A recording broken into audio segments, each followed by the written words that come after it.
You want to focus on identity and who that person is and how you can begin to think and behave like that person. And this means that you will most likely hit up against your old paradigm, and you will likely begin to realize how many beliefs you adopted from your environment, but that they are all literally just stories you tell yourself. And there are millions of people who grew up in different environments with different people and a different set of beliefs and a different idea of how the world works. You're listening to the From Imposter to Empowered podcast. I'm your host, Jill Perrick, a business and mindset coach who specializes in imposter syndrome. If you feel like you're not as smart, capable, or worthy as you actually are, and that someone is going to find you out, then you come to the right place. I went from being a struggling government worker, working my coaching business on the side, but feeling unworthy and burnt out, to making multiple six figures helping women overcome imposter syndrome so they too can sign clients, make bank, and have the business or career of their dreams. I am nothing special. I have a stuttering disability, ADHD, and I struggle with anxiety and depression. So if I can learn how to feel good enough and overcome my inner imposter, then so can you. Let's dig in. Hello, angel faces. Welcome back to the From Imposter to Empowered podcast. I'm your host, Jill Perrick, and how are we today? I am good. We are almost in spooky season when you're listening to this. I mean, not quite. We still have a couple of weeks left. But did you guys actually hear that apparently the world is spinning faster? Which is fucked. So some of our days have actually been shorter. Okay, I did see it on TikTok. I did not see it in a scholarly journal, but I did see that on TikTok, and that really fucking freaks me out. I just wanted to say that. But yes, it's almost October. I hope you guys are loving these episodes. And today's episode is a goodie because we are talking about your environment. Not the environment as in the world, because apparently it's spinning faster, but being influenced by your environment and how you can break free from that. Because truthfully, this is a big roadblock for most of my clients. They believe that where they come from and what they know has the biggest impact on what they create, when really you can create whatever the hell you want, no matter where you came from. My book, You're Not Special, really drives this point home, so you can buy it on Amazon or at the link here in my show notes. So let's get into it. When my clients come to work with me, we do a lot with undoing the effect that their environment has had on them. In some way, shape, or form, their environment has caused them to doubt themselves. They have experiences that have imprinted on their psyche and created a pattern of thinking that is not helping them achieve what they want to achieve in like the most simplest terms, right? If we look at the logical levels of change in neurolinguistic programming, environment is a factor when we think about making changes. And when I talk about environment, I mean who raised you, who you were around growing up, what the conditions were like, etc. And I've talked about this on the podcast before about absorbing everything in your environment between the ages of 0 and 7. And we form belief systems and understandings of how the world works and how the world is based on what we are around as we get older. But the fundamental flaw in this system is that you only adopt belief systems that other people have that are around you. And those belief systems may not actually be conducive to the life that you want to live. Like 99% of the people who I know, there are beliefs and thoughts that come from their environment growing up that are not serving them today. A common one, for example, is about rich people or people with money. A lot of people grow up without money, or family members whose entire personality focuses on their lack of money or criticizing others who have it. Thus, your belief system and paradigm of the world is skewed because of your environment. It doesn't necessarily mean that it's true. And when we're young, we don't challenge those paradigms. We don't have the capabilities to have a differing perspective. We don't have the skills to critically think. Instead, we just adopt it as truth, and it molds and shapes our brains and the way that we continue to think about the world and ourselves as we grow up and become adults. Think about all the studies they've done with both water and plants, right? Like there have been proven scientific studies that the environment Even what is literally being said to the living thing, like plants and water, and saying positive affirmations versus negative affirmations, will completely change its form and its shape. And humans are no different. I think too about how different family structures produce different results even decades later. So for example, let's take me and my fiance Dustin. You guys hear all the time about him, but Dustin grew up in a family that was very quiet and rarely fought, like little to no conflict, no raised voices, etc. There was a lot of things that were unsaid in this family. My family, on the other hand, is very loud. A little bit too direct. We communicate almost too directly. You always know what someone is thinking, even if it's critical or judgmental or just like straight up rude. So when Dustin and I first started dating, and then when we actually first started living together, we approached conflict very differently. He would bottle things up. He wouldn't say what he thought or his opinion. And he always took me expressing a concern or communicating as starting an argument, because he had never lived with any aired out conflict. And for me, I lived for the drama. Sometimes I still live for the drama. And I would air out anything and everything that bothered me. I would raise my voice, and I thought nothing of it. Now, neither of these styles of conflict or communication are right or wrong, good or bad. They just create different outcomes. But here's what I have to say. Your environment and where you come from is a reason for your behavior. It's an explanation for your thoughts and beliefs and the paradigm that you exert from, but it is not an excuse.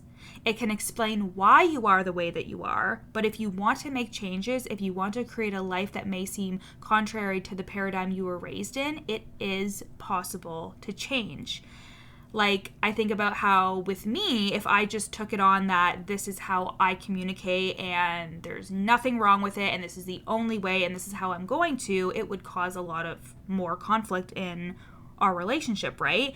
And again, it is possible to change, especially when you start looking at it through the lens of this isn't an ultimate truth. This is just my truth and what I've learned. But if you're open to something different, then it can be different.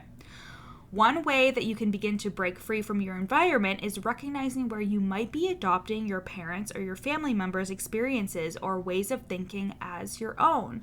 I think about this a lot when it comes to clients whose families were immigrants. Even my own family, both sides of my family came to Canada in the 50s and the 60s from other countries and had to essentially start from zero. Those mindsets are hard to crack, especially with people who aren't interested in changing their thoughts, like my 80-year-old grandmothers and my almost 90-year-old grandfather, right? And while I can be so grateful for them and their sacrifice, and you can too, I can also choose to not adopt their experiences as if they are my own. I can ask myself, is this a belief I developed because it's actually my experience, or is it someone else's paradigm, and can I choose differently? Where are you adopting an experience or a belief that comes from your mom or your dad or your grandma or someone else in your life, and you're attaching yourself to their paradigm? And as a sidebar here as well, if there is guilt associated to this, I think that's also something that is worth working through, because feeling guilty or feeling bad is going to stop you from thinking that things can be different for you, right? And I want you to also realize that these people in your life, they may not want to change, but that doesn't mean that you can't. And some of them may use guilt or shame unconsciously because that's all that they have known, right? Like it was such a common thing for our parents to feel shame as a part of their parents' parenting style. And now we're learning so much about shame and how harmful it is, right? But people of the older generations don't always have those skills. And at the end of the day, your grandparents or your parents came to the country you're in, or they created opportunities for you because they did want you to have a better life. They did really want that for you. And just because you are seizing the opportunity and they may not love that you are becoming a different person or are seemingly taking a different route than they thought that you should, it doesn't mean that you shouldn't do it. It doesn't mean that it's wrong. It doesn't mean that it's bad. So a caveat here is like when you begin to break free from your environment and you start to realize, oh, those experiences that my family has had don't necessarily have to be mine and I don't have to adopt their truth, right?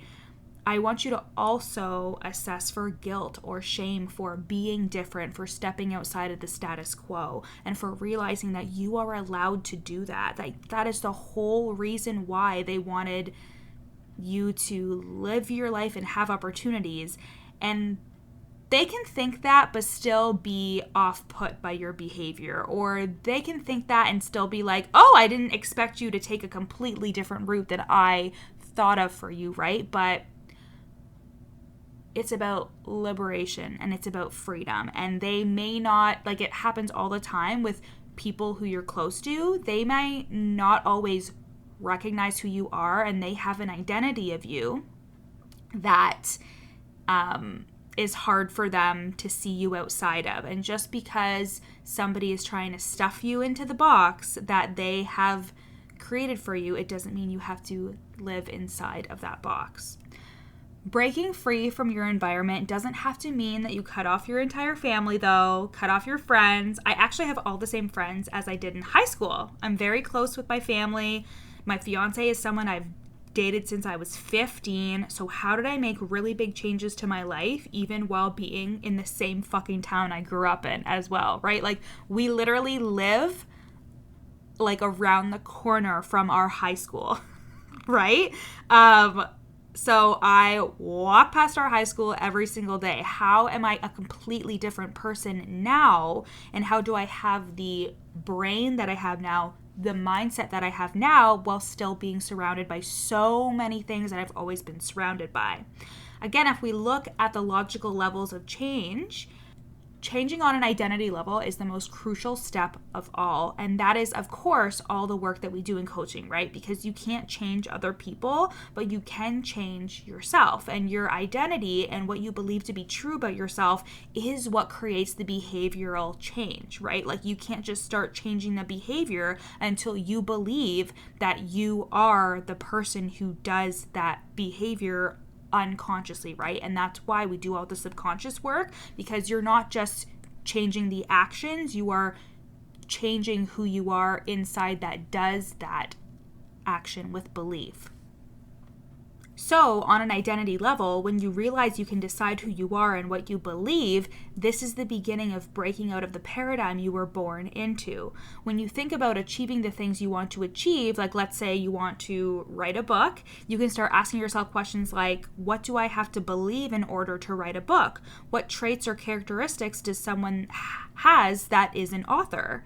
You want to focus on identity and who that person is and how you can begin to think and behave like that person. And this means that you will most likely hit up against your old paradigm and you will likely begin to realize how many beliefs you adopted from your environment, but that they are all literally just stories you tell yourself. And there are millions of people who grew up in different environments with different people and a different set of beliefs and a different idea of how the world works.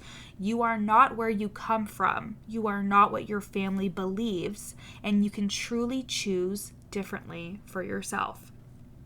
In the context of owning a business and making money for yourself and through your business, I think it's totally worth it to think about what your environment taught you about money and financial stability and entrepreneurship. And even if you're a woman and we're socialized as a woman, what you believed your capabilities were and how that was taught to you.